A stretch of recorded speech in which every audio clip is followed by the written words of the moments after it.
Hello everyone and welcome back to a new video. In this video, I'm gonna show you guys how you can activate a note on Messenger.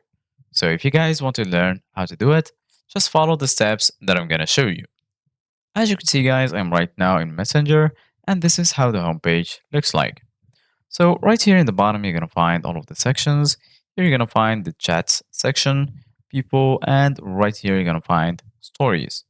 So right now we're gonna go to the chat section, and then here in this section you're gonna find all of your conversations, and here in the top you're gonna find all of the notes. So right now, if you want to add a note or activate a note, just go ahead and click on your profile icon. As you can see guys right here, you're gonna find share a thought.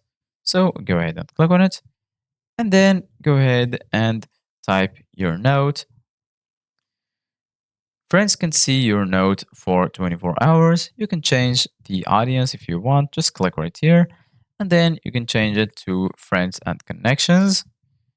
Or you can change it to friends or to custom. If you click on custom, you can choose who exactly can see your note by clicking right here. And then you can pick your uh, your contacts, as you can see, guys. So right now, I'm gonna go back right here. I'm gonna pick friends, and then I'm going to say hi, for example. Then I'm gonna share it. Click on share in the top right corner. And as you can see, guys, right now I have a little note in the top of my profile icon. If you want to remove the note, just click again on your profile icon. Here you can leave a new note, or you can just delete the note right here. So I'm gonna click on delete, and then I'm gonna confirm by clicking on remove. So this is it guys for today's video. Thank you guys for watching. See you guys in the next video.